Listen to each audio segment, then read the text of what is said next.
Hi, welcome to the Cultural Barrier. My name's Val. And my name is Taj. On this week's episode, we'll be analysing the social political environment that we're in. That sounds really, I don't know, Deep. serious, deep. We're going to Serious. try and put a light slant on it just because, you always have to laugh. But how is the current situation and polarisation of people's opinions impacting people on the individual level? Now, Taj, we don't really need to say why we're discussing it. I mean, the last few weeks of how things are politically, socially, pretty much sum up. Well, not sum up. I don't even know how to put it into words because it's been a real, shit show. Yeah. Shit show. And I wanted to sort of discuss this because I think sometimes even we sort of pat her on the side of let's keep it cool, let's not make it too serious, life's wicked. But I wanted to explore this because, I've been watching a lot of social media, which we will come into as well. And it sort of puts into perspective of where we are as a society. Now, the reason we've got the organisation is very much and the tagline is break down cultural barriers, right? And the whole thing is, until we do that, there will continue to be inequalities for ethnic diverse communities. How can we overcome those and make sure, how can we be that bridge between the ones that are trying to engage and the ones that need support and need that engagement? And that is the whole point of the organisation. What would you like to say before I start exploring my thoughts on this topic? I think one thing that we need to say on a personal note is how we've not gone straight into recording, first of all. We have been very much of, okay, let's take a breath, let's step back.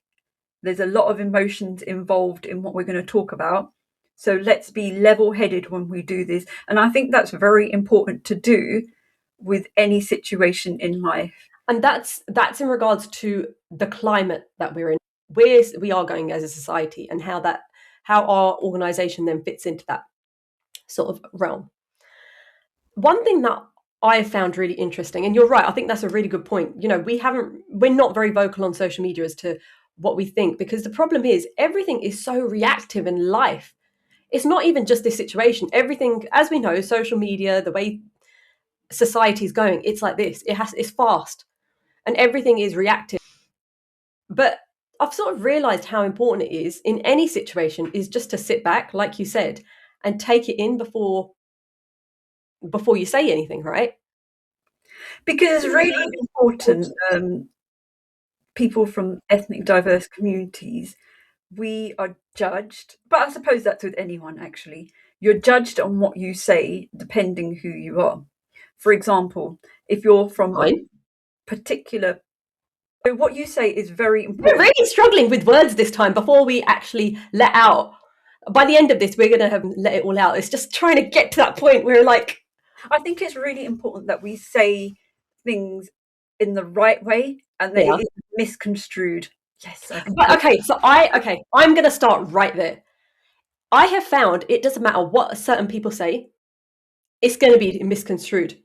Social media is such a big web, right? And one thing that I found really interesting through this whole thing is you've got certain parts of society in all communities. That's not just the white communities, not just the ethnic diverse communities, all communities, right? And this is where we are actually all the same.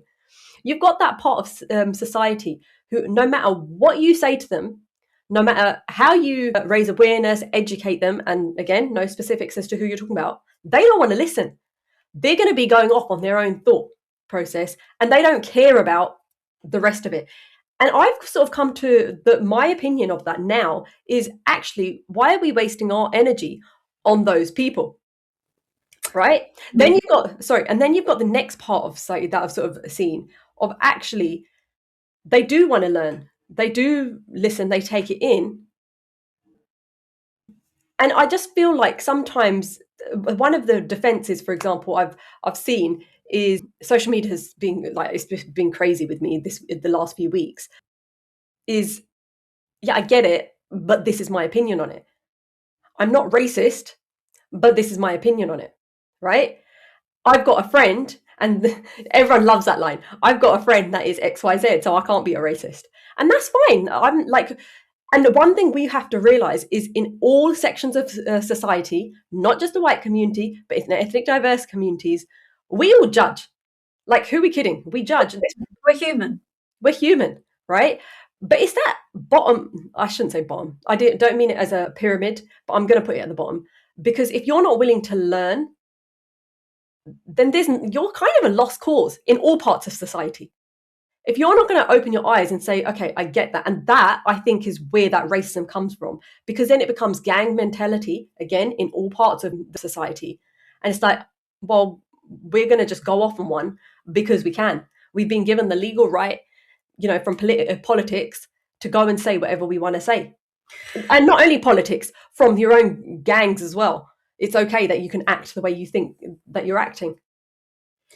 I was going to say, so for example, there might be a person that has got a particular view and you feed them data, you feed them facts, but they still don't see what's in front of them. There's a whole blinkered, it's this way, and because their thought process isn't going to change. For example, I'm going to hit the political couple of names. So Kimmy from the Conservative Party. I got Kimmy, your mate Kimmy?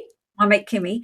So she said, Black lives don't matter, white lives don't matter, everyone's lives matter. And then that was taken out of context. Yeah. It was said, Black lives matter.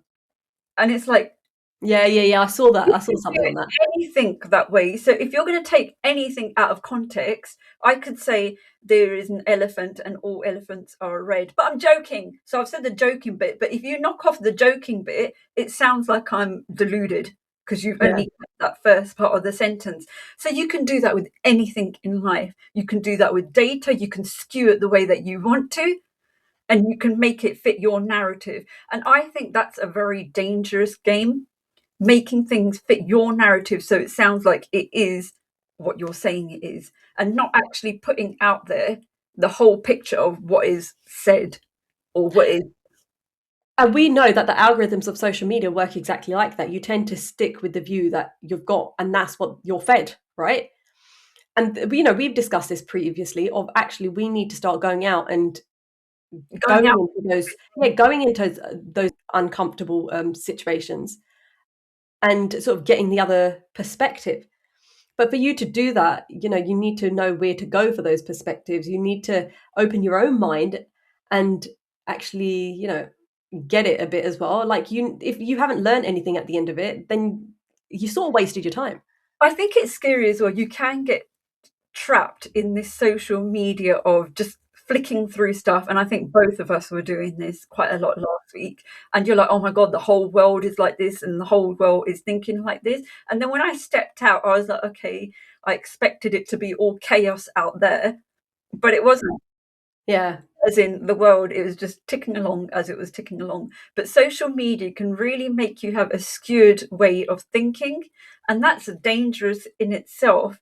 And you can see why people's minds are created to one direction, because it is what you are fed on your algorithm. But it's funny that whole class system. It totally makes sense at this point in time. What you see in the media is the same thing you're going to see on social media, which then plays to what society is then doing. And there was something I read. So I listened to books, right? And there was something that came up about, it was I think it was Socrates, right? I was going to do a quote, but you've gone then. Say that again. I was going to do a quote as well. One quote that I thought. No, but it made you think. So what it was democracy is actually one of the worst systems that we have. And I've never understood that. And then there was something on there, and I think I said this to you the other day. What it said was, if I got ill, I wouldn't go and ask a whole load of opinions of how I should get medicated. I'd go to the doctor because it's a professional.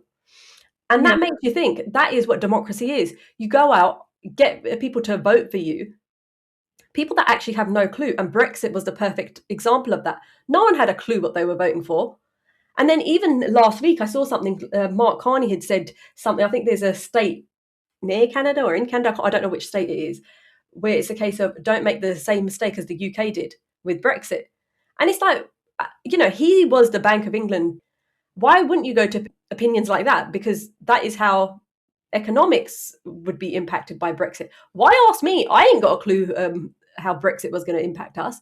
So democracy, and that's basically what's happening. You've got people that don't want to learn anything, are, just blinkered in the way they think. They don't care about trying to understand anyone else's point of view. And because you've got so many of those people and they've got the legal right to vote for people, we're in a situation where people are playing it.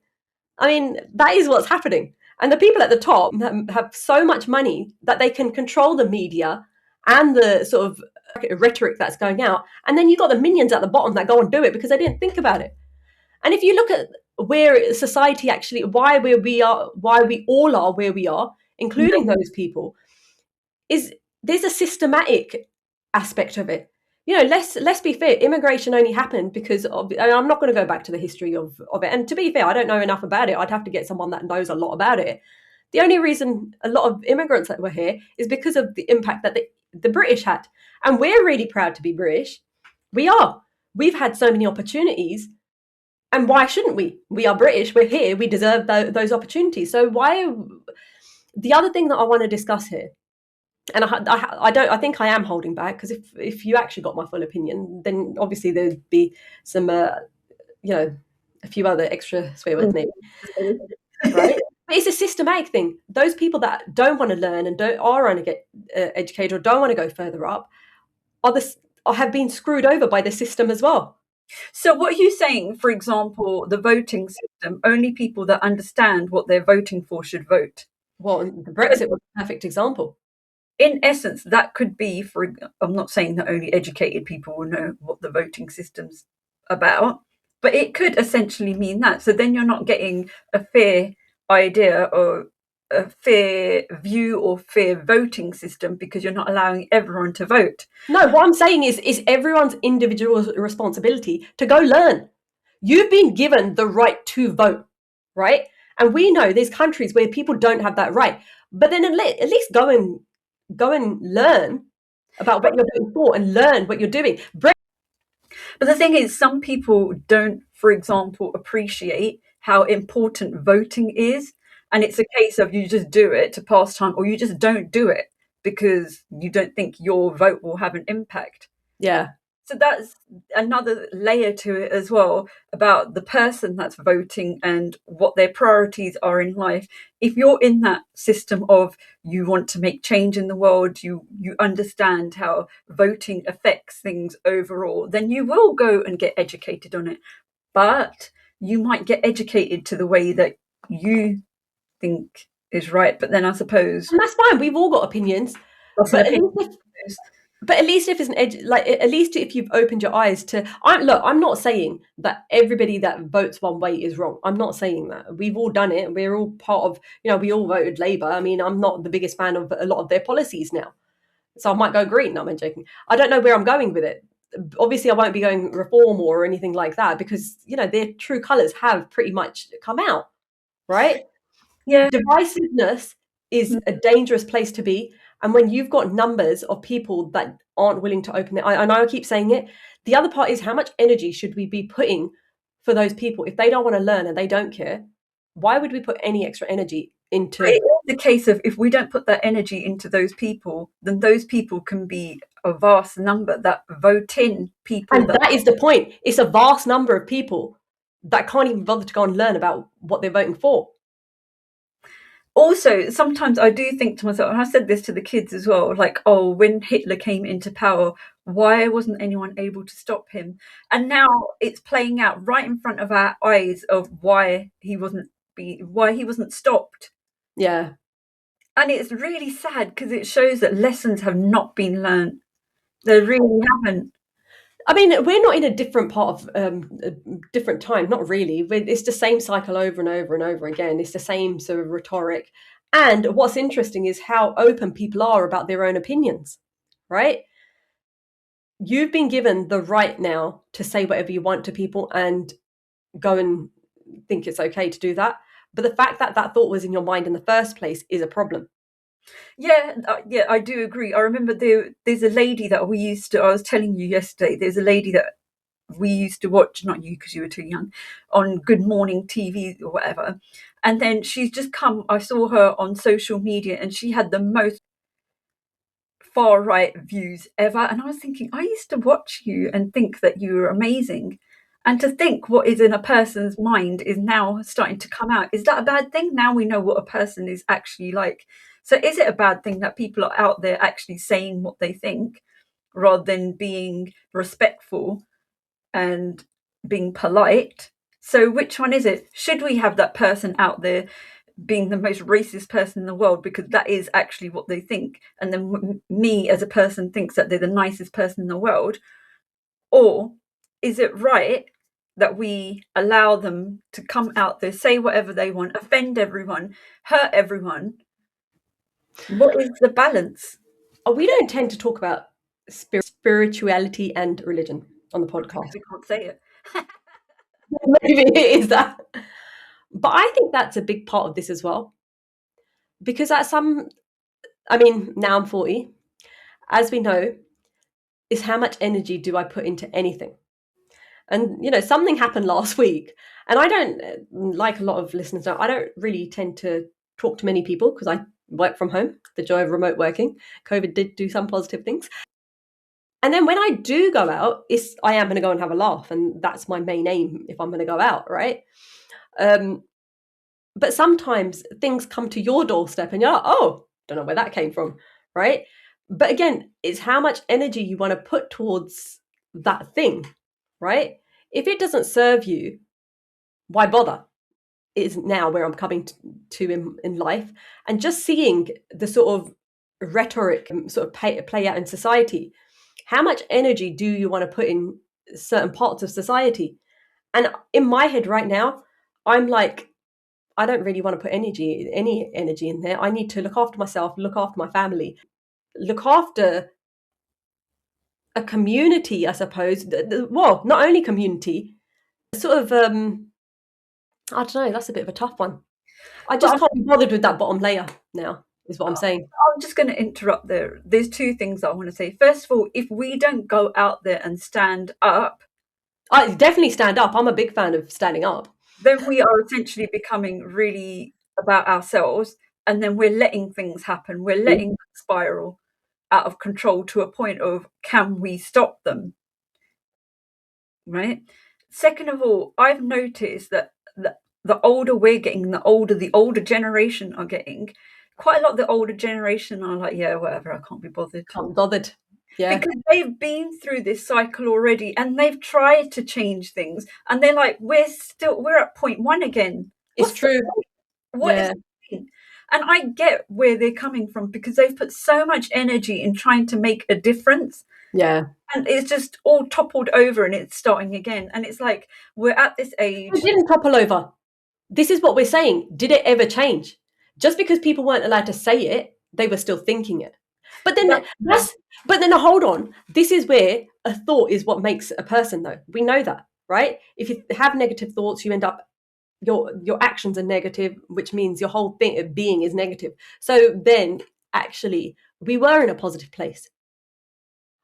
So where did it all go wrong?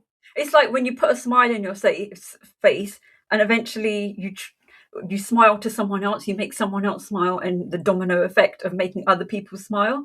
Yeah. Hopefully at that point you can make yourself happy as well. You might not 100% be happy inside, but eventually you will get to a point, we hope, that something will change and that you feel a little bit better about your day. The other thing as a community, what I'm finding is people are actually a bit you're right, people are knackered. They just can't be bothered. It's like, are you for real? Like, are you for real? Like, is there any point in having this conversation? Because it didn't get through. So what is the point of me wasting my energy? That's how I'm finding myself thinking about it, and a lot of people I know around it, because it's like, do you know what? I'm done, sort of thing. Yeah, I'm done. There's nothing else I can. And why should we? The other thing is, why should we have to prove ourselves? And this is something that is really interesting. No matter what we do, even if it's based on one person's whatever, as it was in this situation, right? Why does a whole community have to then like have to answer for it? And this isn't just with the community we're in now, it's the whole of the issues with ethnic diverse communities. We feel like we then have to answer to it. Well, actually, no, we don't.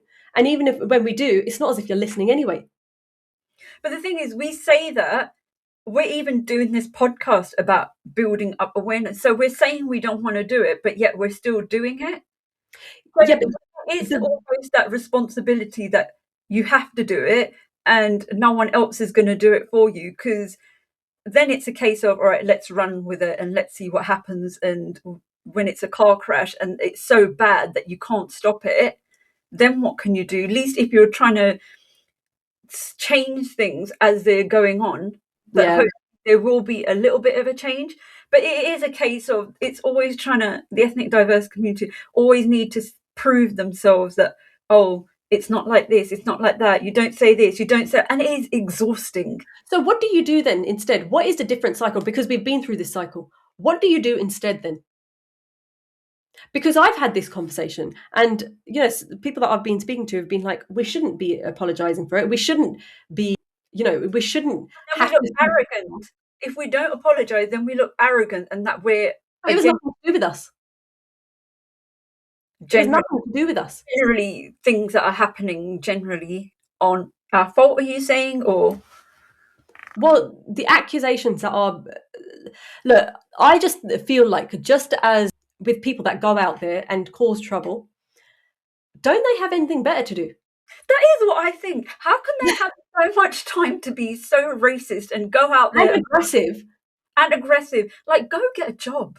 And Yes, if exactly. you need a second job, because obviously, and a hobby. And get a hobby. And your time is not filled, because I have no time in the day to do anything else but run around like a headless chicken. So I don't know when the time. Maybe I need to go to them and ask them how they manage their time, because I'm doing something wrong. But this is the point. Are they? And their whole priority is to be like aggressive and whatever is such negative energy. Do you think It's bad karma? You're getting bad karma. I think it stems from their childhood? It is a systematic thing. It's not as if their thoughts just came from nowhere. Of course, it's systematic, but it's the same system that we're all part of. Like, it's whatever our parents thought and our grandparents and society that we mixed in thought. That's what we're built up of. Another issue, a really big issue, is we think as humans that we own this land that we live on. Yeah. That is the biggest problem in the world. No one owns anything, because when you die, you take nothing with you. You can be that high, I know, financially, and then when you're low, then you own nothing. It's just periods of life that you go through, and no one has a right to say, this is mine, I own it. This world is no one's, it's everyone's. Okay, so let's put it on the other side. So, I mean, and the other thing I was going to say, people like Elon Musk, who tend to like chiming in every so often whenever he wants to, causing divisiveness. But there is something interesting, and I was thinking about it. The more this is going on, it causes tension, and then it goes onto social media, and we've been doing is scrolling. Oh my god, it's been ridiculous over the last 2 weeks, right? And it's playing to their advantage, right? So division is actually profitable for them. We know that. That's how it works. But that's with wars as well. Wars make money. So everything that is bad that goes on, someone's profiting from it. Yeah. So those schools that are going and making trouble, they're not getting anything out of it. They're just negative energy for themselves, but they make someone else money. But that's what I don't understand, is there is this whole thing of, okay, there are some rich people that are pulling the strings and the rest of the people are puppets. So why isn't that understood? Why is it that people are still willing to be those puppets? Is it because they're not understanding that those rich are puppets? Are the string pullers and the rest are puppets? But the thing was, I was watching this on social media again. It was a debate of, actually, are we having the wrong debate? Why are we talking about race when we should be talking about class? And this guy, that the reporter on one of the news channels, was saying, we should be talking about class, and the other one's like, no, we should be talking about race. And he said something really, well, why are we pitting those two against each other? Why is it can only be class and it can't be race. Like, then you're just saying that racism's got nothing to do with it. And so that's the other aspect. There's so many perspectives. The other thing is, like, oh, man, those people going out, go educate yourself, man. These conversations, these intelligent conversations that people are having, go learn about it so that you can have those intelligent conversations. There was someone that I was listening to, a guest, basically on another podcast, and he was saying, so if we got all the immigrants out of this country, first of all, your hospitals would be empty. Which we know. We know. And then it's a case of, so you're complaining that jobs are being taken, yet you haven't got a degree and you're not educated. So how are you going to become a doctor if you haven't got a degree and you're not educated? So how is anyone taking your job? Tell me. Yeah, but this is the point. But they're not listening to that. So this is where it's like, well, how much can you talk to those people? And why waste your energy talking to those people? Because they're going to be doing those things anyway. They're going to carry on. Like, I'm not against protest, by the way. I'm very much like, that's the whole thing. I'm not a fan of democracy now, learning more about different systems. I've just, like, now it's sort of I'm getting why people don't think democracy is a good system, right? And you should, as part of democracy, since we are in that system, you should be allowed to protest. You should be allowed to go against policies. And I've got nothing against that. But I don't know, it's a bit of a difficult one. This is a question that I'm going to pose to you. Who do you think is more dangerous? That person sitting behind the desk that is quietly being racist and pulling strings, and dropping an odd comment here and there saying you are the gatekeepers of your community? Or is it those people that are throwing bins at the authorities, throwing bins and trashing areas in this country? They're going to be the same. They will be also the ones that are doing it on social media. And what makes me laugh is those same people wouldn't be doing it to your face. Oh no, they would be doing it to your face only if they're with a group of people or they've got an advantage over you. Okay. There's always going to be an advantage that these people will take over. There's going to be 4 or 5 people versus one person. Like, of course you're going to, that's unfair, right? And there was something that I saw, I think it was one of the Reform MPs that got elected, and I think that he then stepped down or whatever. He had written something on social media, and then when someone went and questioned about it, he's like, I didn't write it. So if you were strong enough to write it on social media, stick up for yourself, like, say it. What is your issue? Why did you think it was okay to say on social media? It's that whole keyboard warrior situation. There's also this situation of, even if we put the facts in front of someone, they still deny it.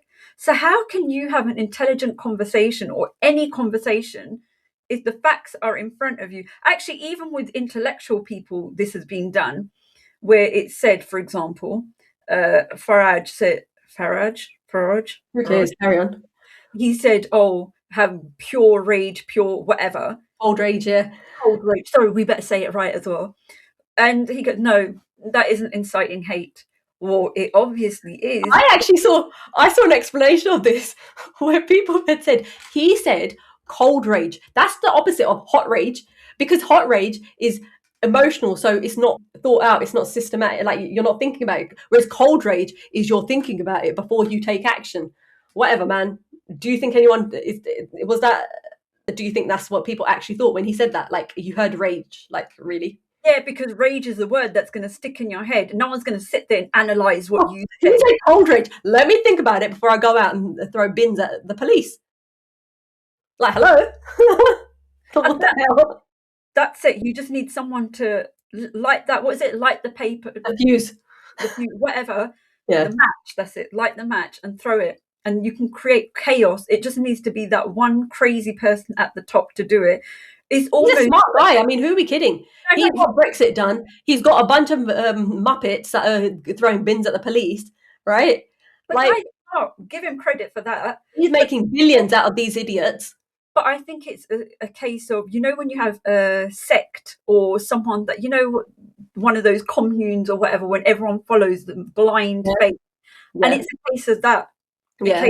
Whatever is said is done and acted on upon. And that happens again, and that happens in all parts of community as well. And that's where we are in a situation that we are in because of that as well. It happens in all parts of society. So I want to just, before we end, I think this quote is really important. Well, I found it important. Mm. And it was something that my brother-in-law brought up, and then he forgot where it was quoted from. And then I found it and I was like, it's this. So it's from a guy, and I'm not going to be able to say his surname because I'm just rubbish at saying names. Right. First, they came for the socialists, and I did not speak out because I was not a socialist. Then they came for the trade unionist, and I did not speak out because I was not a trade unionist. Then they came for the Jews. I did not speak out because I was not a Jew. Then they came for me, and there was no one left to speak for me. And I think that kind of encapsulates everything. We're willing to let someone else go and get thrown under the bus, Mm-hmm. not help them. But when it comes to our turn, then we look around for support. And I think that's really dangerous. I don't think everyone does that, Mm-hmm. but it's the mindless people that are doing it, because those mindless people, at the end of the day, everyone's got some sort of vulnerability. You could turn that around on the people that we've been pretty much slating this whole podcast, right? And say, well, actually, we know that there's a systematic disadvantage for those people because the fact that they don't want to learn, don't want to understand, that comes back from the way they've been brought up themselves, right? So we could then turn it around and say, well, actually, should we be helping them? Because obviously they've got a screw loose. That is a good point. But then how can you help someone that doesn't want to be helped? That's with anything though, right? But then it comes back to your thing. Like there, at some point, there'll be no one left around you if you don't help or try And and I help. think, and I think that's it. When there is no one left around to help, only then will you realize what happened. Yeah, but we're living. Look, this is the same cycle that nothing's really. Do you know what? From this podcast, I don't. There is no conclusion, right? The reason we've done this podcast is very much, for me, is a bit tired of society as a whole. Like the fact that ethnic diverse communities have to justify themselves, um, and you're kind of hitting your head against a brick wall. I think this was more of a podcast for me to convey my frustration, if nothing else. There is no conclusion to this. This is society. This is how the world works. Capitalism comes into it. Race comes into it. Class comes into it. All comes into it. And I think we're yeah. What are you going to do? But I don't think there is a case. I don't think we should leave it saying that we should give up and it's hopeless, because there are people like, for example, Nelson Mandela that got Yeah, up, Martin Luther King who got up and made a difference. yeah. There's loads of examples. We can go on forever. So I don't think we should say you should never do it, but I think Yeah. it does require a lot of energy to do it. Yeah, I'm getting older. I think I'm losing energy. So the focus obviously continues. What is it? Business as usual. But frustration and And I think that's where it gets when can't we be have bothered. just a different level, when we get all people saying, oh, we want to help with this or that, or fill out surveys or do this or do that, and you're like, I'm so tired of doing this. There's no action. It's Yeah. all about just talk and pretense of we're going to help out, we're going to make changes. But does it only, I think people will start getting on board more when they actually see actual changes happening, rather than just talk and let's pretend we're going to change the But system. then, do you think that's where the whole issue with politics comes into it? No one really saw the changes that they wanted to see. That's where the frustration comes out of it. But I'm going to go back to Brexit. It was supposed to be the one that changed our whole lives. We were going to be in control. We were free now, and then that never happened. I mean, it's that blame still lies with the same politicians that now have come into power, right? And so the frustration has built up even more because actually we're worse off economically. We are worse off after Brexit, right? There's no two ways about it. It's true.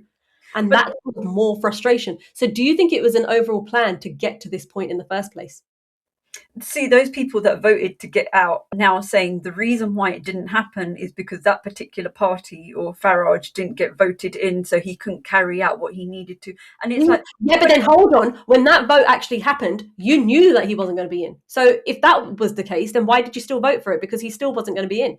And what I find funny is when we say, oh, if we elect in this party, if we elect that party, that we're going to build roads, change this, change, you still got the same pot of money.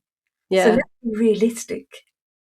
Yeah, but then yeah, I think we went through a long time where things were okay, they were going, and now it's becoming so polarized. Then you realize that nothing actually changed. It's people, like we said, people are allowed to say what they want to say. Um, Let's not leave it at a dead. I think okay, that we won't leave it at a negative, but I yeah, think it's I just think if we people are still out there trying to make change, I think that there is still hope. If we all give up, then what is left? well, we're not giving up. We continue as business as usual, and we continue the work that we're doing. Like I said right at the start, it is very much breaking through cultural barriers. But who are we trying to break those cultural barriers for? Because certain parts of society won't be engaged in that. I think one thing is really important Yeah. as we come towards the end is let's not infight within ethnic diverse communities because But do you know what? On a positive, let's do that actually. One thing that has been interesting is I found that ethnic diverse communities have just quieted down because they know that, hey, it's the we're same next. as your home. We're next. Like, just we should be supporting each other because at the end of the day, we're all going to go through it. Unfortunately, that is exactly what's happening. And this is a different time. We're British. We're born here. We're educated here. We've got jobs. It's not the same as what 50 years ago when our parents came here as immigrants and weren't as educated, didn't speak the language. We're in a different time in respect of that, but that also comes with the fact that we can fight back. So here's your positive spin on it. We will fight back to these in these situations. We have answered questions. If you other parts of society are not willing to listen, that isn't a lack from us, it's a lack from them. And I think this is where it comes down to it. What you said earlier is people became disengaged in politics. Well, now's the time that people should engage because it's so polarized.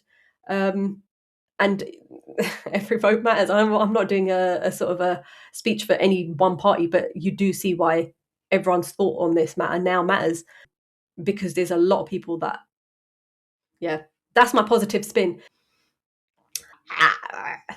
On that note, it's goodbye from me. And goodbye from me. We're still alive though. Don't worry, it's not goodbye. That's it. We're gone. We're still here. Bye.